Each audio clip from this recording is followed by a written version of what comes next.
Coffee with a Chair was recorded before a live studio audience. Welcome to this Sleepy Friday. I am Teresa Aronson from the St. Lucie County Chamber of Commerce. It's our pleasure, our honor to facilitate this event every single month. It is free, it's open to the public, and we'd love for you to come on down. Typically we have coffee in Danish, courtesy of Steamworks. And we'll feed you, we'll give you something to eat, and then you can spend about a half hour with us learning about all things St. Lucie County. Typically this is Coffee with the Chair, and I have our Board of County Commission chair with us, and that of course right now is Sean Mitchell. But he unfortunately has had a death in the family, and our hearts and prayers are with him, and he is just having a rough week, and we wish him all the best. His mom passed away yesterday after, she was 96 though. She was such a strong lady. So our hearts are with Sean this morning. So we have in for him our Tourism Development Council Director, and that of course is Charlotte Byerly. She's been on the show before. Welcome, Charlotte. Welcome back, Charlotte. Thank you. I hate to be here under those pretenses, Yes. but happy to fill in for Commissioner Mitchell. He's had a rough go of it. His mom has lived with him, I think he told me, over 2 decades. Wow. And it's going to be such a huge change. But 96, can you imagine? No, I can't, but Yeah. that's amazing. It is amazing, Mm-hmm. but unfortunately, yesterday, and hospice has been taking care of him, and a shout out to hospice. I have 3 close friends with 3 different people in hospice right now, and they are just such a resource for this community. I can't say enough about them, so so happy to have them here. But anyway, we're going to talk about tourism a little bit on a lighter note. Yes. We're going to talk about tourism a little bit because it is really sort of, going through the roof lately, right? It is. We have, I would say, for the last 9 months been record-breaking month after month after month in terms of tourist tax revenues. Mm-hmm. And it's a number of factors that are contributing to that. And we are starting to see, just in the last couple of months, we monitor a lot of different things in the tourism market, if you will, one of them being hotel occupancy and hotel rates and that sort of stuff. So we're starting to see occupancy decline a little bit, but the rates are still pretty high, very strong and high, so it's not we're still collecting record revenues. Okay. So Inflation is real. Inflation is real. It's happening in the hotels as well. It's happening everywhere. Yes. So, but we'll keep an eye on that. And it's not, when I say comparably, I'm comparing it to last year, which was a record-breaking year. Yeah. So if I look at it to like a normal year, which was pretty much 2019. That was our last somewhat normal year. But yeah, 2019 we got through the summer normal. Exactly. So it's kind of leveling out, if you will. Okay. So for those of you that don't know, tourism dollars, tourism tax, how Charlotte and the activities and programs that she conducts, advertising, webcams, her staff is all funded by tourism tax. Yes. And that is only passed on to tourists, right? So tourists only pay the tourist tax. Yeah, tourists only. So what it is basically is we call it bed tax. And if you spend the night in a short-term stay, you're going to pay an additional 5 cents per dollar in tax. That's correct. And so what is a short-term stay? So it can range anything under 6 months. Is a short-term stay. You should be paying bed tax. Exactly. So, and that applies to RV sites. Yep. It applies to a primitive campsite. It applies to hotels, motels, bed and breakfasts. And if you're an owner of a home that you rent out short-term, whether it's a short-term rental, so there's a difference. There's a short-term rental and there's a vacation rental. A short-term rental is anything rented under 6 months. A vacation rental is anything rented under, I believe, 30 days. Yeah. So the terminology is slightly different, but regardless, there's 5% on both. So it doesn't matter whether you're short-term or vacation, you're still 5% extra. It's just something in the industry you use to distinguish between a vacation rental and a short-term rental. And it's interesting because that's in addition to your sales tax. So we have 7% sales tax here in St. Lucie County. So you're going to pay the 7% like everybody does. We all pay sales tax. But the extra 5% is only on bed tax for short-term stays. And if you look at your Expedia when you book a hotel, you'll see that extra tax. Everybody has it. Everybody gets it. Everybody, you know, it's not just St. Lucie County, but the whole United States gets bed tax revenue. It's different rates in different areas. Yep. You know, some counties have a 3% bed tax. Some counties have a 4%. Some counties have a 6%. You know, it just depends. You know, what the county commission has decided. And there's a good reason for our 5%. I mean, we justify it by the fact that a great deal of that, almost 3.25% or 3 1/3. 72.5%, 73.5%. There you go. So I was close with my 73.5? So roughly 3/4 of it, almost 3/4 of it pays for the Mets Stadium and maintenance upkeep and operations, as well as debt service for the renovations that were done. So no local property taxes are used to operate that stadium, nor were they used to renovate that stadium. That's correct. And so the operation funds and the renovation funds come from tourists. The staff that gets paid there that maintain it, everything. Yeah. It's all paid by the tourist tax. And I don't think people understand that sometimes. So I'm glad we talked about that today. So, and when you say debt services, we take out bonds based on the fact that we're going to collect this tax and pay it, sort of like a loan to get it done. It's a government loan. It's a government loan, so they call those bonds, but it's a loan to get the work done. And then so most of it goes to that. And then you're left with what? So our office operations, which is primarily responsible for marketing St. Lucie County as a tourist destination, so it pays for all the advertising programs and PR and, you know, magazines and materials and digital ads and everything travel. we do, as well as, you know, the staff personnel, which there's 3 of us, is 20%. So we get a 20% chunk of that tourist tax. Then there's a little 6.5% left over that goes into a capital fund that's used for Special capital projects. special capital projects north of Midway Road. Yeah. So that's very interesting that you talk about the advertising, because we see on our TV here advertisements for California and all those sorts of places. Those are paid by California's bed tax. That's how that works. And so our St. Lucie County ads, or we typically kind of get together with the state and run some ads as well. We do. We partner with Visit Florida. So Visit Florida is essentially the marketing organization for the whole state. Yep. So they're funded by the legislature, the state legislature. Every year they get an allocation, and then they also have membership. You know, different big hotel chains, restaurants, all pay into Visit Florida to participate in their programs. But Visit Florida will do, you know, a big media buy, say in Canada, right before winter, to promote Florida as a destination, and us as St. Lucie County, because we're a Visit Florida partner, can co-op or buy into that buy and have exposure in Canada, you know, with a $5 million campaign that we typically wouldn't be able to afford. Right. So it's great. It's a great. It is a great partnership. It's a great program. So we need to be supportive of Visit Florida, because that's one of those things that's always on the chopping block, or or attempted chopping block, attempted assassinations at the state level every year. I feel like. I want to talk about a couple of things that have been in the news. One, we'll start with Club Med. Club Med has been sold. Yes, I believe, I don't know if it's closed, but I don't know if it's closed either, but it has been sold. Going to be. The new owners are discussing things with people there. Currently, all we know is the plans are for it to be somewhat of a soccer training area with a Wyndham hotel partner.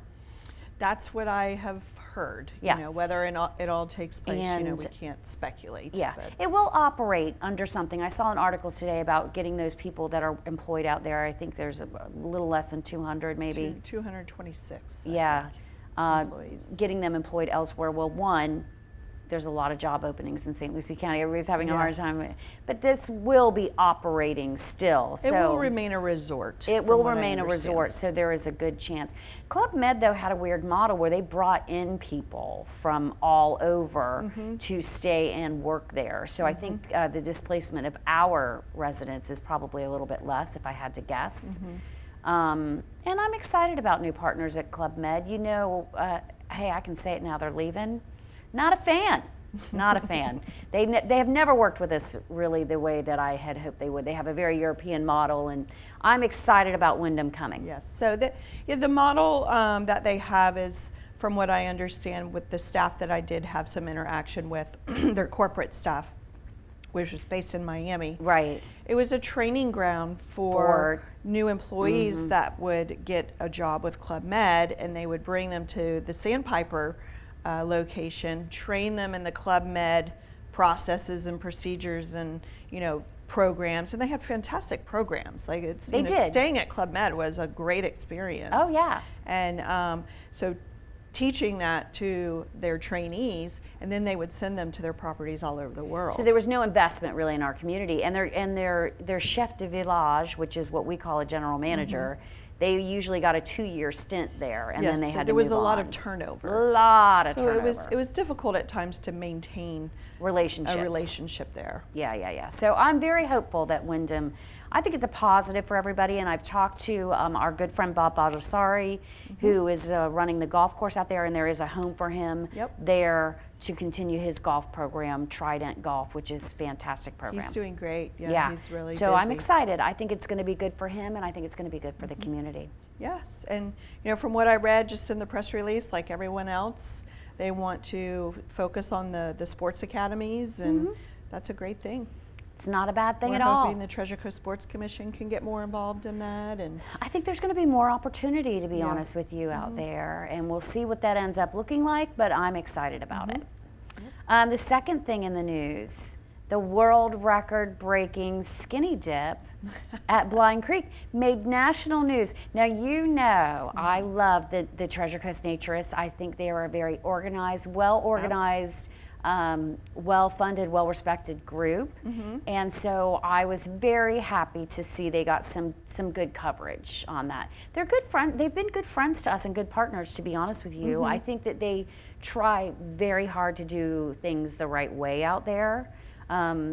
They have a goal to be able to exercise their freedom to do that, and they've worked with everybody to regulate, and they self-police. They have offered food and drink and restrooms. So I was excited. We got a little extra, I think, international. we got some exposure. Exposure for that. For sure. Because I think it was 776 maybe? It's definitely in the 700s, and I think it was the record that they set there. Yes. I don't think it was a world record. It's not a world record. It's Right. not going in the world The record. Guinness Book of World No, it's not a Records. Guinness record for skinny dips, but it is certainly. That's a lot of people at one beach, for sure. Yeah, I can't imagine what the traffic and the parking was like, but. Yeah, I honestly, I avoided the area because I didn't want to get stuck in the traffic. Oh, yeah. Well, honestly, Blind Creek every weekend's a little crowded, right? It is. So, It's and I definitely tell a destination people, beach. I was just going to say, I said, we have some things that are destinations here, and I spoke for the realtors, I don't know, last week, who knows? I don't know where I was What yesterday. day is it? Yeah, what day is today?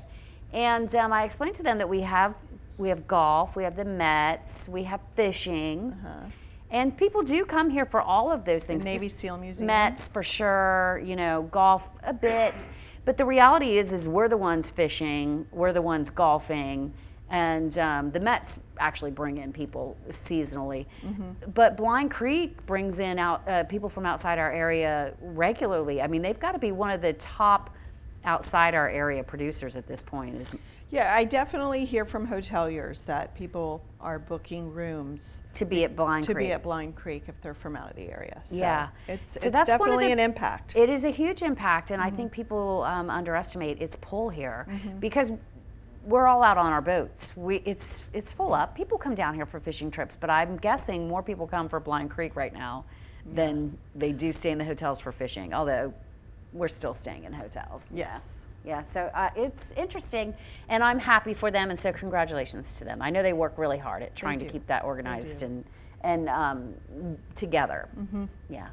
So what else we got? Navy SEAL muster is in November. I called it mustard. Mustard. Mustard. It's not lunchtime yet. No, mustard. Muster is in November. We're excited about that. Do we have any other big draws coming in the winter? Muster, if you haven't been to it, Navy SEAL does a fantastic bang-up job. It's a weekend. They have demonstrations and food and parades and pomp and circumstance. It's just great. I love it. It is a great event. Upcoming events, we haven't heard of anything sort of out of the ordinary. Right. We have some great recurring annual events. Sure. And, Vinnie Ball and all that kind of good stuff. Sports is always, the youth sports and travel sports brings a lot of families and people here. We picked up the firefighters, so we're kind of on the regular rotation for their championship. SKA championship. got moved, so it was canceled. The Southern Kingfish Association Fishing National Tournament was scheduled for April, but due to bad weather and ocean conditions, it was canceled and rescheduled to October. So we got that coming up.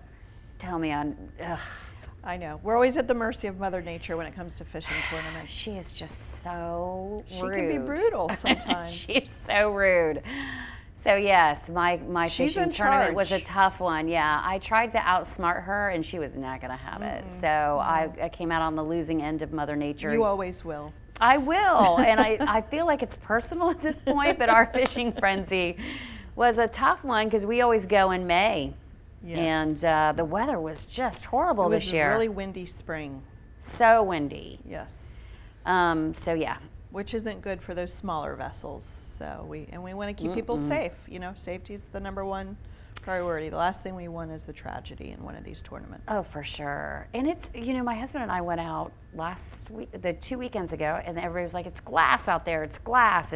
We went out the inlet, and I thought, oh my gosh, I'm not going to survive this. Even on glass days, I'm thinking, I'm too old, I'm going to throw my back out. Just the inlet, there's so many currents and boat wakes, all mixed. It's like a little washing machine. But once you get out, you're like, okay. Once you get out, it's a little bit better, but getting out an inlet is, and it's not for the faint of heart. And Fort Pierce is one of the safest inlets on the east coast of Florida. It's wide, it's deep, it's protected somewhat but I gotta tell you. It has a reputation of being one of the safest, easiest to navigate inlets in Florida, and sometimes it's a little scary. But, if you're in a 20-foot boat, but it's great for big boats too. Yeah, it's great for big boats. I know, I saw a huge sailboat come in, and it just seemed like it was gliding. Yeah. Here we're in this 23-footer just smacking, all the way out and in. It's part of the adventure. Sure, that's what but anyway, I don't want to deter anybody from going out, but it was rough. What else in tourism? So ADR, average daily rates, are pretty high. Inflation's real. We're getting a lot of new hotels on board. We are. So there's a True by Hilton currently under construction, and I think that in Tradition, and that is opening this fall. I believe their target open date is September-ish. And there is a Home 2 Suites being built here in Fort Pierce, out kind of by the Fairfield, excuse me, that little cluster of hotels near I-90, in between I-95 and the Turnpike. So we're getting that hotel. And, King's Landing I saw some stakes in the ground, so it looks like they're doing some stuff at the site. Some new stakes that I hadn't seen there before. So I didn't even know there were new stakes. There are. And I am incredibly excited about stakes. I know. I almost stopped my car and cheered. Yeah. It'll be nice. That one is supposed to be a Marriott product. Hopefully we'll, I don't think we're in site plan or anything yet. I always tell people, until it's in site plan, and even then, don't get out the ribbon and scissors. Right. Yeah. But, fingers crossed that one still continues to progress. Very good. I know the city's been working with them directly, the Marriott people. So I'm hopeful. I'm hopeful. Director, the mega yacht shipyard, even though everyone's may not think it's tourism related, it is fairly tourism related for a couple of reasons. Is it going to create a lot of jobs here? Absolutely. Is it? But it's going to put little old Fort Pierce and St. Lucie County on the map in a global way once we start welcoming mega yachts that are, flagged from all over the world.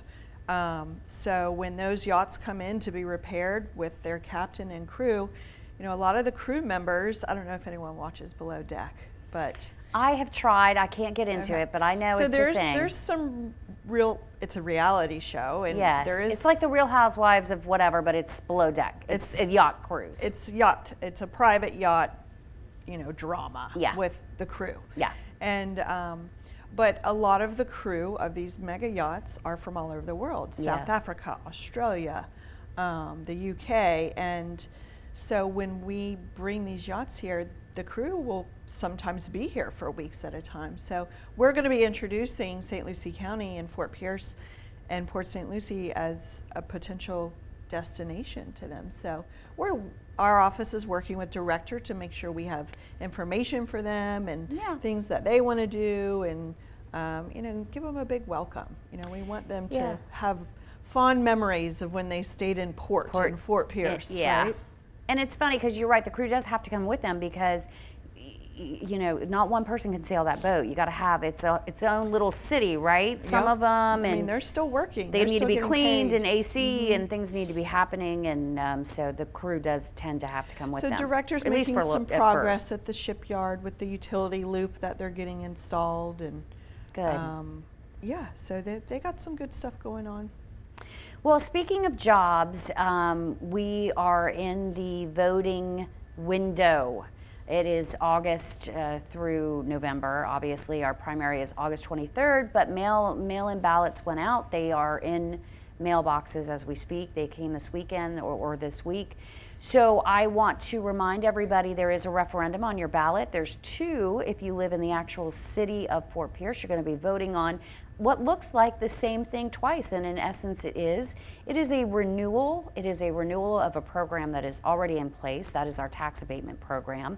What that does is it helps us, it is a tool to attract higher paying jobs and targeted markets. Now, when I say targeted markets, there are certain aspects of industry that you really want in your community, and manufacturing is one of them because that's wherever it's made, that's where the buck stops.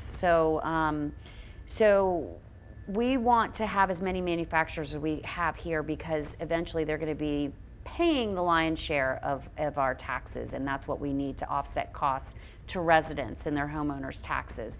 So this abatement program allows us to attract big business. It allows us to keep homegrown businesses that may have moved on, like Tamco. Tamco was going to move to Texas, their other site, but we offered them this abatement for up to 10 years. And so they decided to stay with us, and they built a beautiful building. They already occupied space in St. Lucie West, and they were paying a minimal amount of property taxes. Since we attracted them with this abatement and they stayed, they are not abated on school taxes, mosquito, special districts, tourism. They're only abated on a very small portion of taxes that they pay. But what they have paid since they moved into their building versus where they were in St. Lucie West increased by almost $500,000. So we kept them and increased what we collected by being able to offer this small, it's a tiny carrot, right? And it only lasts for so long. But we're doing it now. We've been doing it for, in some cases, 10 years at least. We have to up it every 10 years. But I can tell you one thing that I always say to people is if we don't do it, somebody else will. They're going to go somewhere else. If we don't give it to them, somebody else will. It's so nominal, and then in the end, it may offset the cost passed on to residents for basic services. These higher paying taxpayers will offset our costs. So there's a better chance that you can have your millage rate reduced if we have FedEx, Amazon, and all these people paying huge property taxes on what was previously empty land. Because you know how much we were collecting on it before? Zero. And if we didn't have them here, you know what we'd be collecting on it now? Zero. So this is why this tool is very, very important. Everybody's doing it. We have to be competitive, and we can't be if we don't. And then it also does increase our median wage because these people are required to pay above our median income here in St. Lucie County. They're required to hire a certain amount of people, and they're required to pay a certain amount of money per employee. So that also helps us a great deal. When we raise our median income, it allows us to increase services, and we become more attractive to all of those restaurants and retail outlets that people want here in St. Lucie County. I always say whenever I go out and do speeches, I do HOAs and I play a game with them and I give out prizes and I try to educate them on St. Lucie County. I always get, where's my Trader Joe's, you know, where's my Cheesecake Factory? And I always tell them, one, in many instances, we don't have enough people, so be happy that they're not here in some cases. And two, we don't have the median income that they require to come. Retail is not economic development. That is the result of economic development. So we don't attract retail. It comes when you're ready for it. So until we get our median income up, we're not going to be ready for it. They're not going to come here. So that is my PSA on the tax abatement. If you're in the city of Fort Pierce, you're going to be voting on it twice, once for the county, once for the city. If you're just in the city of Port St. Lucie or the county unincorporated, which is a whole other conversation, trying to explain that to new people is super fun. You're only voting on it once, so there we go. And I know you can't speak about it, so we'll just move on. And I don't know if anybody has any questions. We have a very small audience. I'm finding Fridays are fun days. They're very enthusiastic, though. Yes, I appreciate them being here very, very much. But yes, I am very happy. All right, and Mike, our producer's trying to get him to do the wave, and it's not working. But we it's a 3-person wave. I think that's really all we had. Yeah. Do you have anything else? So just from a tourism aspect, our website, which is also a great tool for new residents, visit stlucie.com. You know, you were talking about economic development and attracting jobs and good paying jobs, and you know, we're kind of on the other end of that, but in a different way. And we try to attract visitors to come here, spend money, collect a sales tax, which again benefits local residents. That sales tax money pays for roads and all that infrastructure. So, you know, our mission is to bring visitors here, not only pay the bed tax, but also pay that sales tax. Yeah. Go out, spend money, shop, eat, dine, you know, whatever you want to do. Because every single person that's staying and paying the bed tax is also paying the sales tax. Exactly. And then, you know, I always, when I go out and I do my Your PSA, spiel? my spiel is, I don't work to get people to move here because some people I was just are a going to little, say, we need to bring that up. We're a little too, you know, crowded, or we got too much housing development going on, and, you know, everyone has their opinion about that, but our focus is to bring them here, spend their money, and then say, we hope you had a wonderful time, come back and again. visit, and go back home. So. Yeah, and people do always think that you're here to help attract people to move, and they want to, and realtors and everybody want to advertise with you, but you're not allowed to do that. No. Because you are only charged with attracting tourists. That's correct. And not relocation. So that is a good distinction to make, because that is not your end goal. Nope, never. Once they move here, you no longer get your bed tax, right? And that was the whole point of your operation. So it is a good PSA to make. I do want to remind people that at stluciechamber.org, we have several shows that you can come down and visit with us. We feed you at every single one of them. We try to bribe you. We had a huge crowd at our coffee with covering the bases this week. It was on a Wednesday. Did Paul come? No. No, are you crazy? But he is He's out of town. traveling a lot, I'm sure. He is out of town right now. But yeah, we had a huge crowd. It was nice. It was a Wednesday, so I don't know if that's the key, but we'll see. And then All Things Treasure Coast, if you've not checked that out, we have over 15,000 subscribers, I think, to All Things Treasure Coast. And it is a 4-county-wide website for things to do in our area. You can search by county, you can search by destination, or you can search by interest. And so it's very inexpensive advertising as well. I'd like for everybody to do that. And I think that's it. That's it. We have our legislative wrap-up. This is July. August, back to school with the Mets. We talked about it the other day, but if you're a chamber member, you get a free booth on the concourse for that night, when we've invited every single first responder, frontline worker, and school employee. So they get 2 tickets, plus it's kids K through 12, free night. Oh, cool. Sign up online, stluciechamber.org. Thank you to Sandy Allen And Art Allen and Travis and Gina Leonard, right? I said that right? I'm having a hard time with words today. For sponsoring our show every month. We couldn't do it without them, not just on the show, but in this community, because you know they're everywhere and they're a part of all of us. So have a great day, everybody. We'll see you next time.